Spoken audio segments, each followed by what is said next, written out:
So this time I'm emulating the Mattel Aquarius. So even though it's quite a basic computer itself, it didn't last very long, and sort of understandably why. There's actually quite a bit to demonstrate in this video. So I'll go through some of the games, and I'll go through the source code that I required to do to actually emulate this. So if I go into my emulator menu and press 2 for loading a ROM. So in here I can either load a text file or load a ROM. So of the ROMs I've got, I quite like this one, Night Stalk. And on this one you've got two controls. Usually you've got the direction controls to direct the man around the maze, and you've got to pick up a gun. Then once you got the gun, you can then fire, but you've got 4 directions to fire in, so you have to actually choose which way to fire. So I can fire upwards like that, and the robots are the only ones that fire back, and so they're the kind of dodgy ones. So he got me then. The other ones don't fire back, but you can pick up points for shooting them. And actually, of the games that are available for the Aquarius, I think this is one of the better ones. And after a while on this game, you get more and more of the shooting robots as you go up as you shoot more stuff and score more stuff. So it gets more difficult because you get more of the robots that shoot back. And you only get so many lives. And each time, when it gets really difficult, actually to pick up a gun becomes virtually impossible because you have about 3 of the shooting robots and you just can't get to the gun after that. So, and you only get like 6 bullets or something per gun.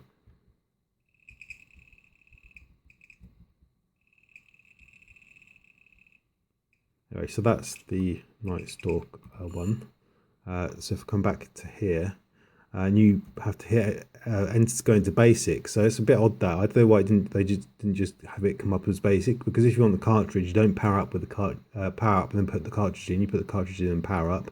So it's a bit weird why they make you press a key to come into basic. But anyway, it's a Microsoft Basic cut down version of it, and you type cload to load something from cassette. And I'll just pick as an example Invaders.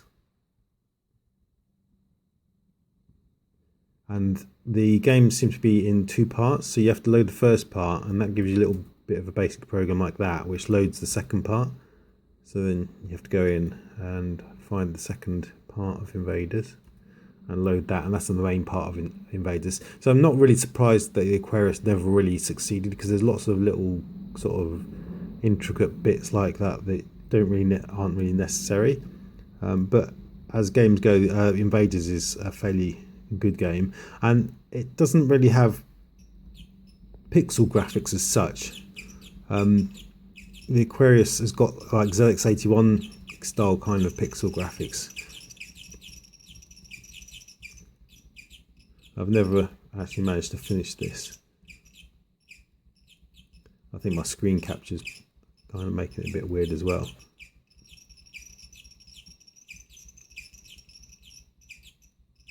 It's a really tricky one. I can get down to the last invader usually, and then it becomes just impossible to shoot the last invader because it goes so fast.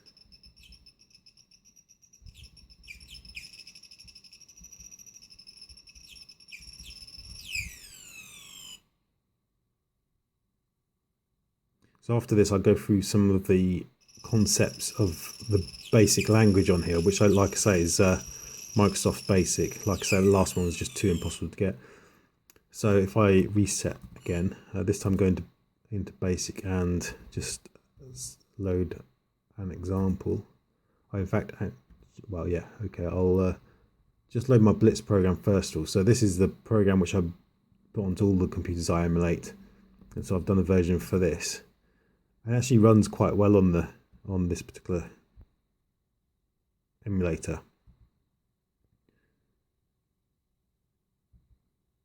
So it But the thing is about the way it's displayed on the display is I'll go through some of the other basic programs just to explain what the odd thing is about the basic on here, which makes it a bit difficult to use the actual basic.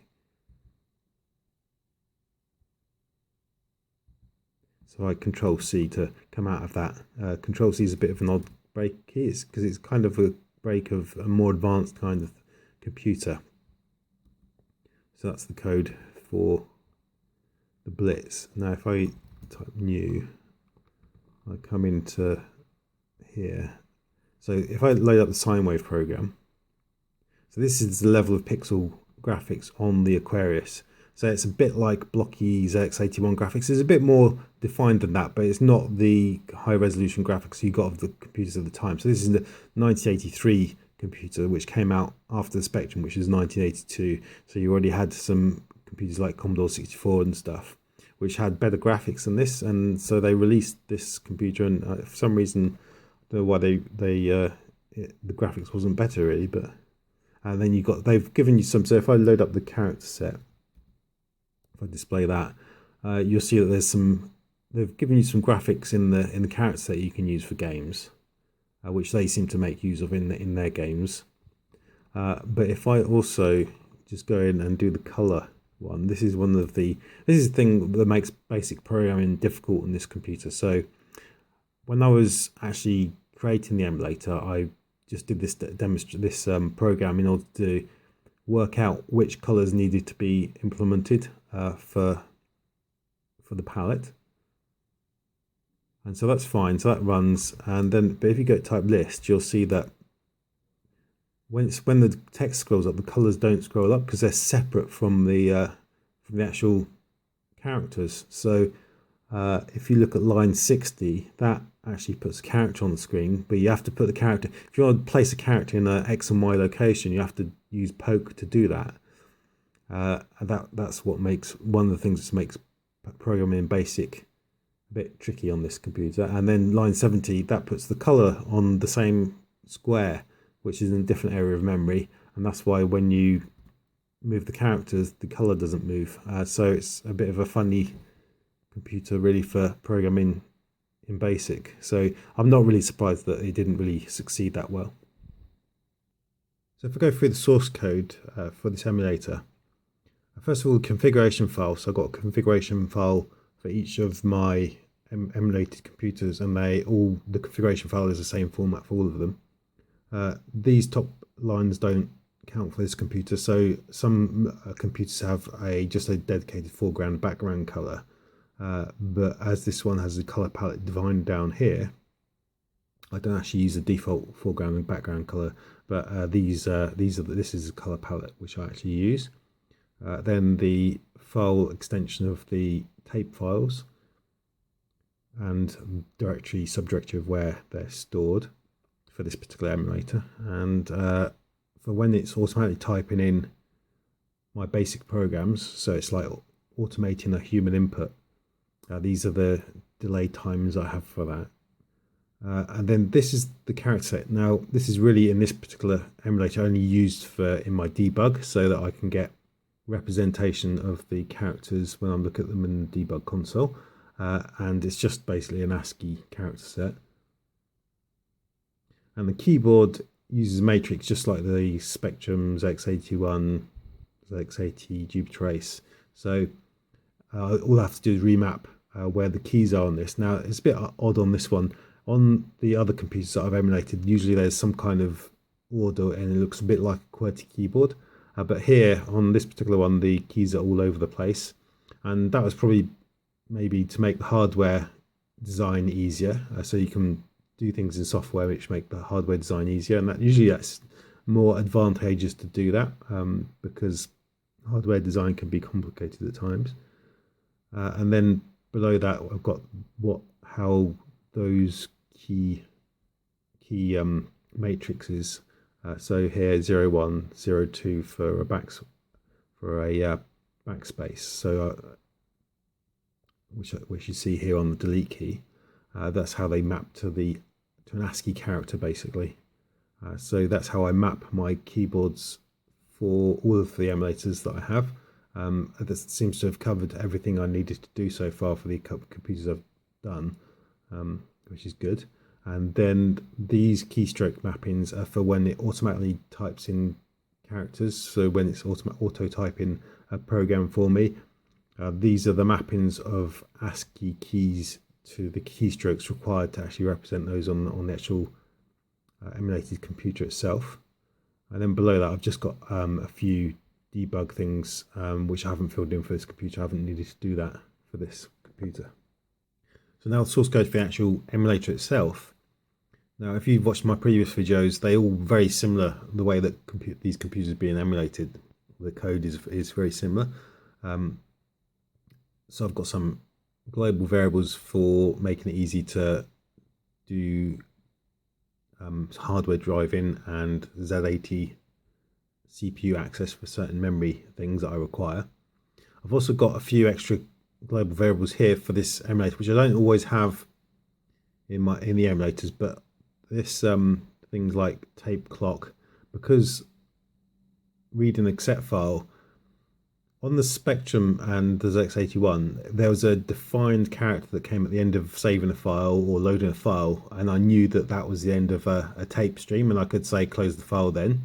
But because that isn't the case for this computer, so what I have to do is, if after a period of time the tape hasn't had access, but the file is open for the tape file, I can close that file. So I do the closing of the file on a timeout on this computer, because there's no defined event which actually shows that the tape access is finished. Here I've got the entry point for using under Linux, and an entry point for if I'm using it under a microcontroller, so I can run multiple emulators on a single microcontroller. And I open up a display, so in this case it's X Windows. On the microcontroller it'd be my own window environment, or frame buffer really. On this one, it actually has a beep output. It also has an AY chip, which I haven't emulated, but this is the same code as I use for my Spectrum beep output, and it works in the same way. I have to initialize the Z80. Now, this is where things get a bit different. So this is the same as other emulators. It loads the actual hardware ROM in at the lowest address. So this is like the Microsoft Basic ROM, and I have a character ROM for this computer, and that's loaded above 64K, so it's out of the memory address space of the Z80, and then I can access it up there. But this is where things get slightly different, and I'll just skip down to this line for a second. So because it's got a plug-in cartridge, that cartridge uses up a bit of the address space, and that's from C000 to the top of memory FFFF.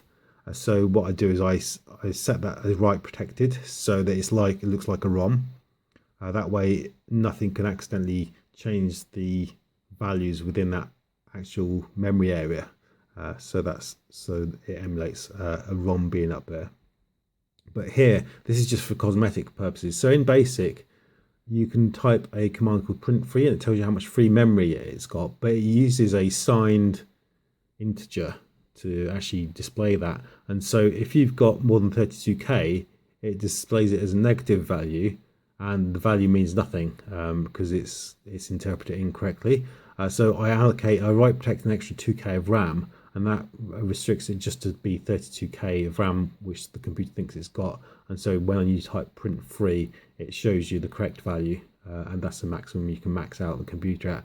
The computer never really had that much memory in real life. I don't think it didn't last long enough to have anything which used 32K of RAM anyway. So coming down here, I register for callbacks from the Z80. So every clock cycle I get a callback, so I can decide stuff to do. And then I've got my two ports. I've got my cassette port and keyboard port.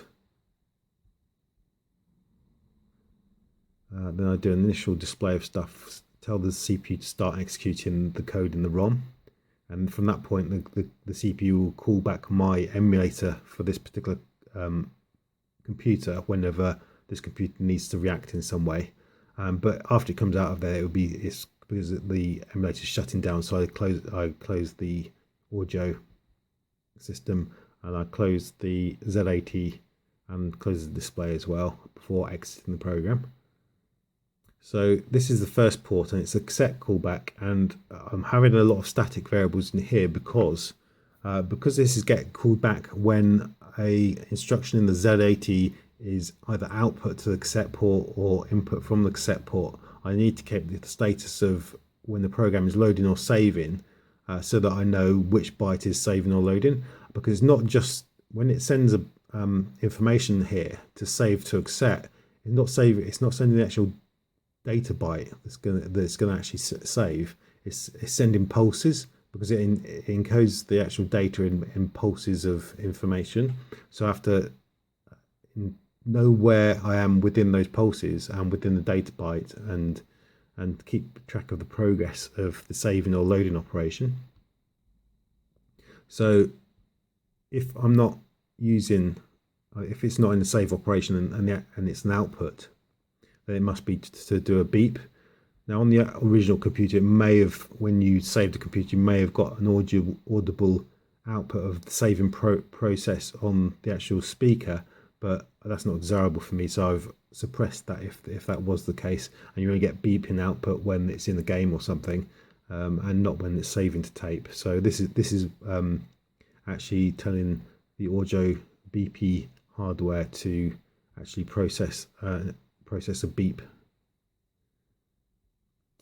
And then this is to do with cease saving, so I'm outputting to a cassette.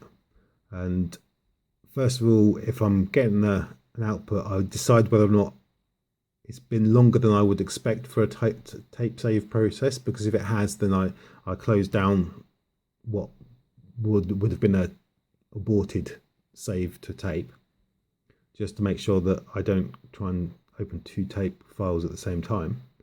And I initialize the status of the save process at that point. Now when it's the start of a saving process, I actually have to ask the user. So I have my own little dialog come up, and it asks the user, which file name do you want to save this as on the actual file system, and it tries to open it to save it, and if it can't open it, then it will give the user a message that it can't open the file. Otherwise, it initializes some variables. So this clock delay, that's the CPU delay. So I restrict the CPU to run at 4 megahertz usually for most of these emulated systems.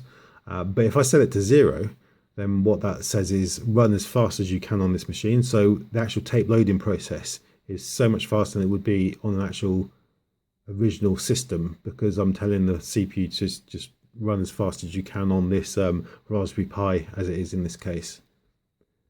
And then I've got this setting a flag to say to the video display, don't display anything, because I'm gonna want to display the loading or saving, in this case, progress, and I don't want anything else overwriting that progress display.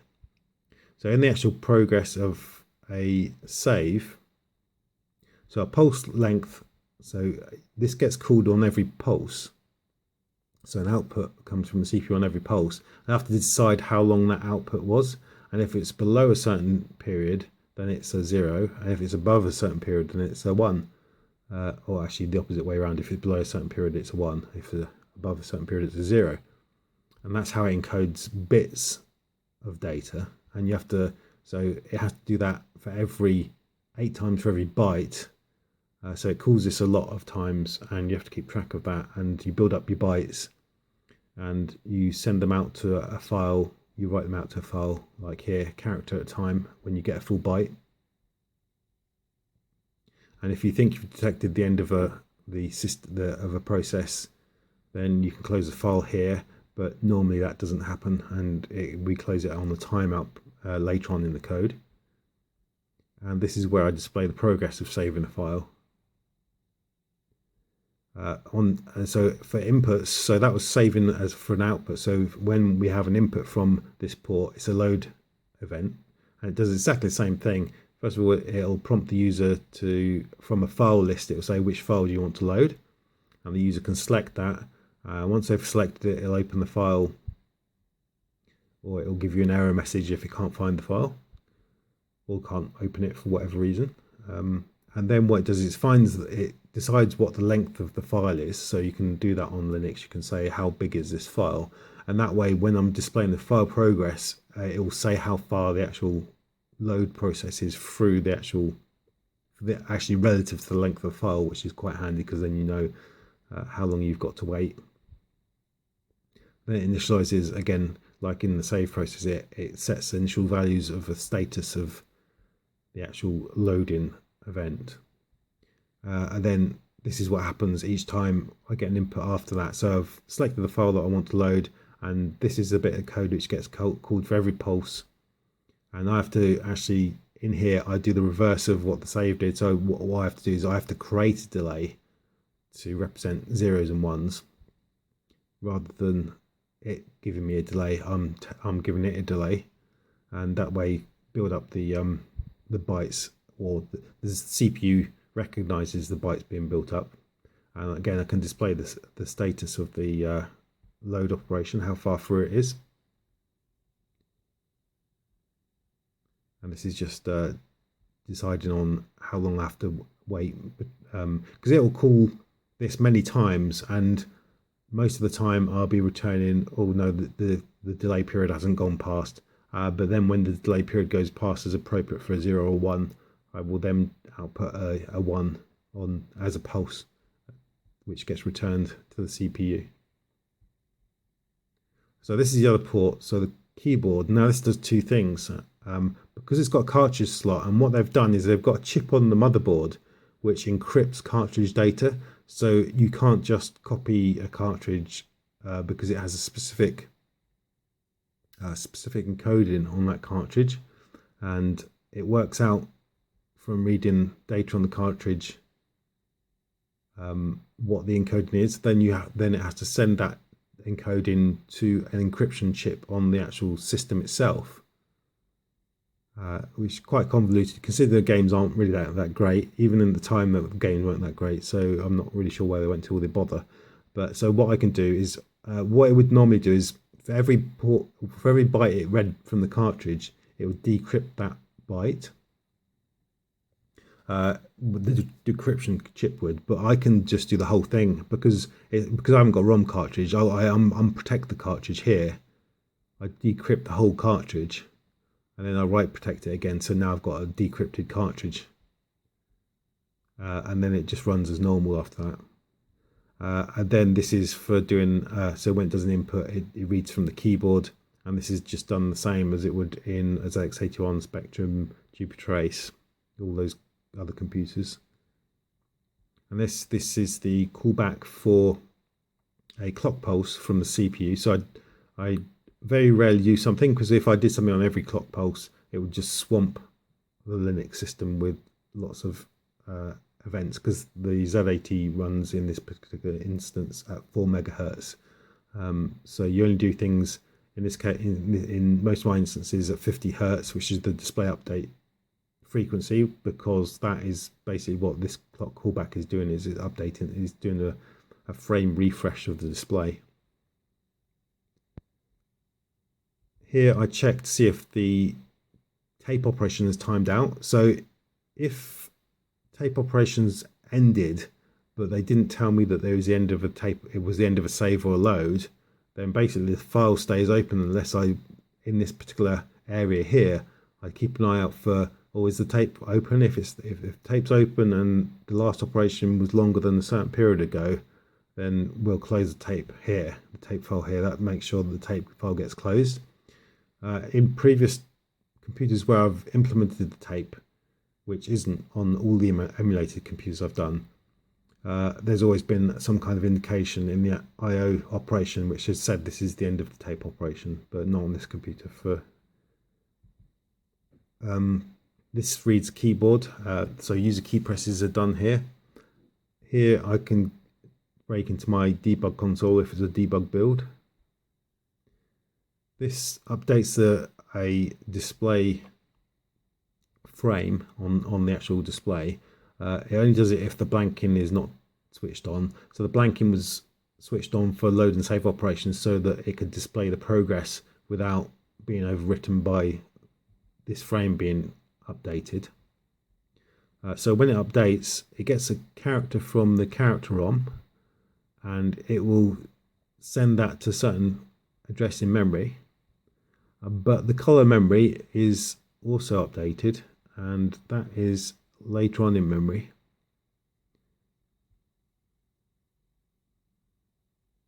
And oh, here it is down here. Oh no, yeah. So that's down here, I think. Oh, this is border color. Sorry. But it updates two areas of memory. One is the color memory, and one is the actual pixel memory. And then down here, it only changes the border color if the border color changes. So that, because the border is quite a big area of the display, and it will take quite a bit of processor time to update that if it was doing it 50 times a second, just for efficiency. And this is more for when I'm running on a microcontroller where the resources are a bit more limited. Only updates the border color if it needs to, otherwise it will just update the display area of the actual computer. And this is where I hook into the Aquarius ROM, and if it hits an address which is for loading, then I flag to update to display a load dialog. If it hits an address which is for saving, then I flag to display a save dialog.